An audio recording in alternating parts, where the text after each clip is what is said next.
Hello दोस्तों, कैसे हैं आप। उम्मीद करती हूँ अच्छे होंगे। कहानी अच्छी लगे तो लाइक शेयर सब्सक्राइब करना ना भूलें।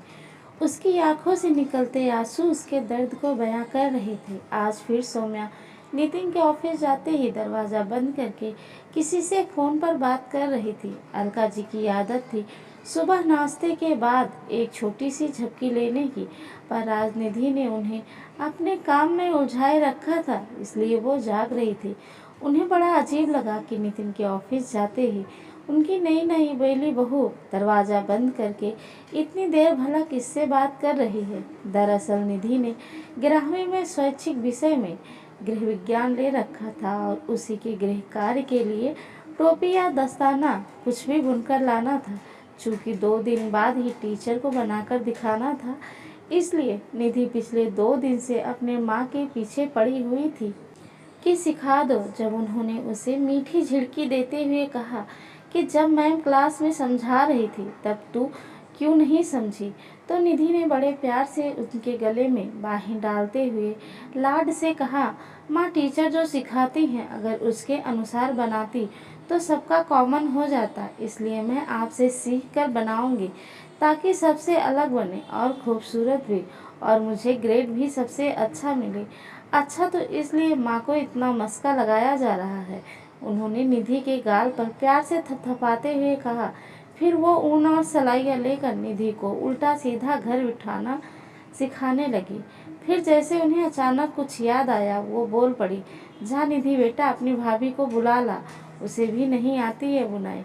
तुम दोनों ननद भाभी एक साथ ही सीख लेना। पर निधि उनके दूसरी बार बोलने पर भी जब नहीं उठी तो उन्हें थोड़ा गुस्सा आया। उसे डांटते हुए बोली, जाती क्यों नहीं है, भाभी को पसंद नहीं आता कि कोई उन्हें फ़ोन पर बात करते हुए डिस्टर्ब करे।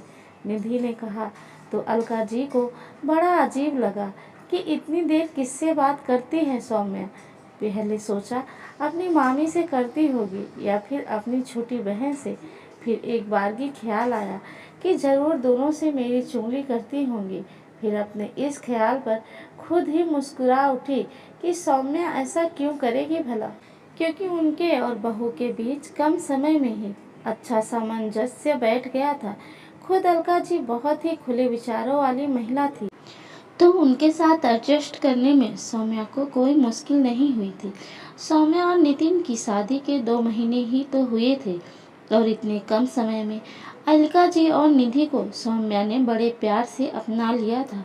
खुद अलका जी सौम्या और निधि में खाने पीने से लेकर कपड़े लत्ते तक देने दिलाने में कोई भेदभाव नहीं करती थी।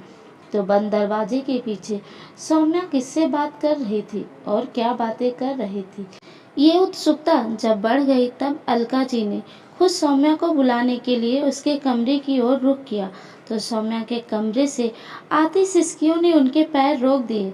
अपनी आदत के विपरीत उन्होंने चुपचाप सौम्या की आवाज़ का अनुसरण करते हुए महसूस किया कि वो रो रही थी और किसी को बार बार बाबू बेटा कहकर कुछ समझा रही थी, और उसकी आवाज़ में करुणा साफ सुनाई दे रही थी। खैर, अब अलका जी से नहीं रहा गया, तो दरवाजे को धकेला। हल्की आवाज़ के साथ दरवाज़ा खुल गया तो उन्होंने गौर से सौम्या को देखा। उसकी आंखों से निकलते आंसू उसके दर्द को बयां कर रहे थे। एक बार की तो अलका जी का मन किया बस उल्टे पैरों लौट जाए।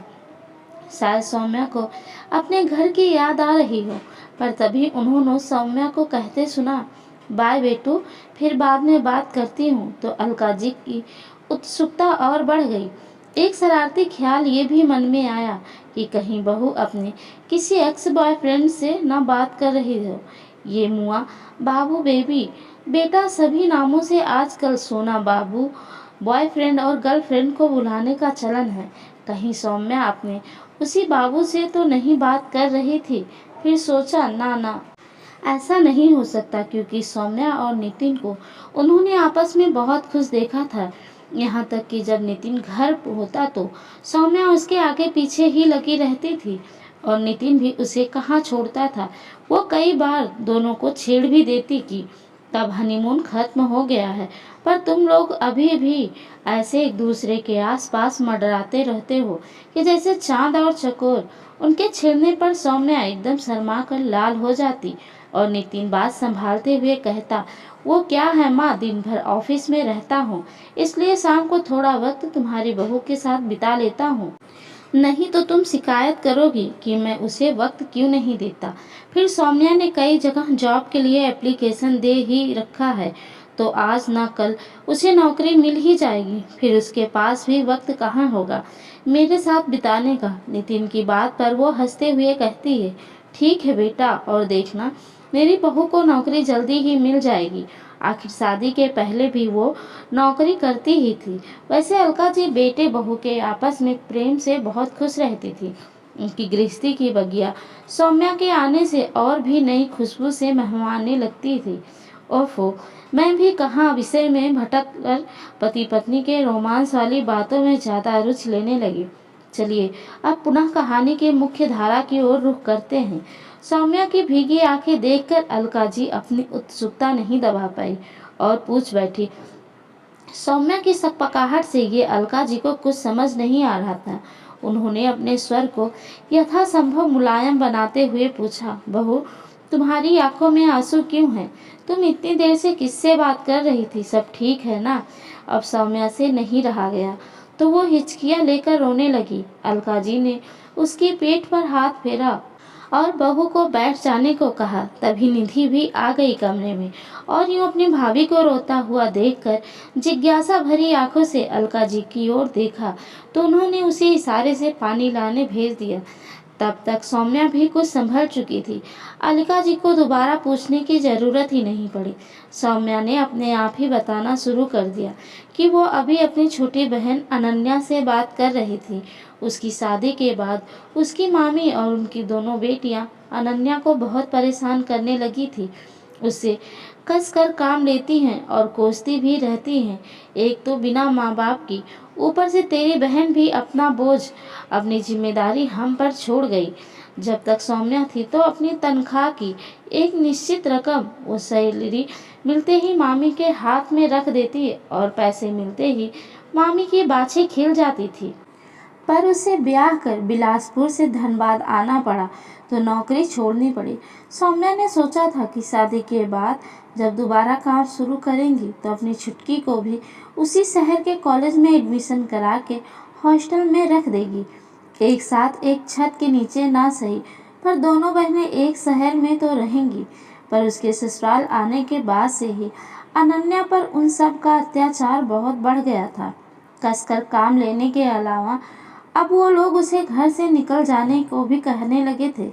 जब भी फुर्सत मिलता, एकांत मिलता, सौम्या अपनी छोटी बहन से ही छुपकर बात किया करती थी और उसकी तकलीफ सुनकर सौम्या को बहुत रोना आता था, इसलिए वो दरवाज़ा बंद कर लेती थी।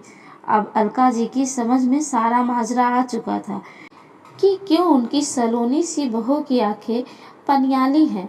अंदर ही अंदर कितना दर्द सह रही थी सौम्या, और घर में किसी को पता तक नहीं, यहाँ तक कि उसने नितिन को भी नहीं बताया था।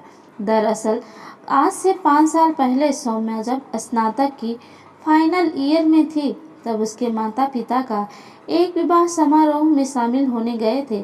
चूँकि सौम्या के इम्तिहान चल रहे थे, इसलिए उसे और अनन्या को उसी शहर में रहने वाले उसके मामा मामी के घर छोड़ गए थे। मामा की छोटी बेटी पारुल और अनन्या दोनों 8वीं कक्षा में साथ पढ़ते थे, इसलिए उनके बीच गहरी छनती थी। ये बात दिगर की है, माता पिता के देहांत के बाद वही पारुल अनन्या को अपने से कमतर आंकती थी और अपनी माँ और बहन के साथ मिलकर अनन्या को परेशान करने और नीचा दिखाने का एक भी मौका हाथ से नहीं जाने देती। उसके इस व्यवहार के पीछे कदाचित अनन्या का पढ़ने में काफ़ी तेज होना और देखने में पारुल से कुछ 20 होना भी था। सौम्या अपनी प्यारी बहन को जान से भी ज़्यादा प्यार करती थी और उसे हमेशा बेटू बाबू कहकर ही बुलाती थी। उनके माता पिता उस रिश्तेदार की शादी में जो गए फिर कभी वापस नहीं आए। ट्रेन एक्सीडेंट में उनके मरने की ही खबरें आईं। सौम्या की तो जैसे पूरी दुनिया ही बिखर गई। माँ बाप के रहते जो हमेशा चहकती रहती थी, ये ना खाऊं वो ना पहनूं की जिद किया करती थी, वो सौम्या अचानक से बड़ी और समझदार हो गई थी। अब उस घर में दोनों बच्चियां अकेले कैसे रहती, इसलिए 13वीं के बाद मामा मामी दोनों को अपने घर ले आए थे और उस घर को किराए पर लगा दिया। उस घर के किराए से दोनों बहनों की पढ़ाई का खर्चा निकल जाता और फिर जब पिछले 2 साल से सौम्या नौकरी करने लगी तो उसकी सैलरी का जो हिस्सा वो मामी के हाथ रखती थी उससे मामी भी खुश रहने लगी थी। फिर 3 महीने पहले वो सब जब एक रिश्तेदार की शादी में रायपुर गए तभी अलका जी भी अपने दोनों बच्चों के साथ वहाँ आई थी और सोच कर ही गई थी कि अब के कोई अच्छी लड़की देखकर नितिन की शादी करवा देंगी और संजोग से व्यवहार कुशल और समझदार सौम्या उनको बहू के रूप में बेहद भा गई। नितिन से पूछा तो उसने एक बार सौम्या से अकेले में मिलने की इच्छा जाहिर की तो सौम्या के मामा मामी को भला क्या आपत्ति हो सकती थी। सौम्या और नितिन ने बस आधा घंटा मिलने की बात की थी पर मिले तो 3 घंटे साथ रहकर भी दोनों की बातें खत्म नहीं हुई। लिहाजा उन्हें फोन करके रेस्टोरेंट से घर बुलाया गया। दोनों से एक दूसरे के बारे में राय जानने की कोई आवश्यकता ही नहीं थी क्योंकि दोनों के खिले चेहरे बता रहे थे कि इनके दिल मिल चुके हैं। अब बस चट मंगनी पट ब्याह की रस्म कर देनी चाहिए।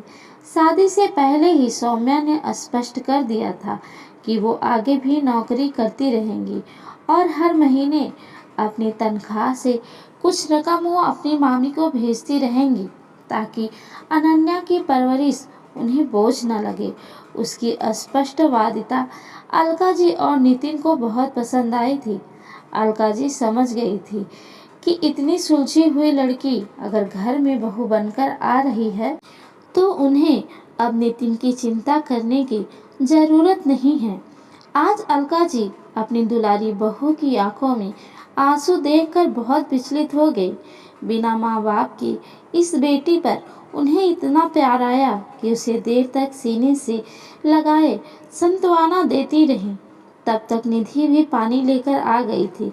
पानी पीकर सौम्या कुछ स्थिर हुई तो उसने अपनी समस्या के केंद्र बिंदु पर आते हुए कहा कि उसकी मामी अनन्या को इसलिए इतना परेशान कर रही हैं कि वो 2 महीने से कुछ पैसे नहीं भेज पाई है और इन सब से अलग उसकी नज़र उसके माता पिता के घर पर है।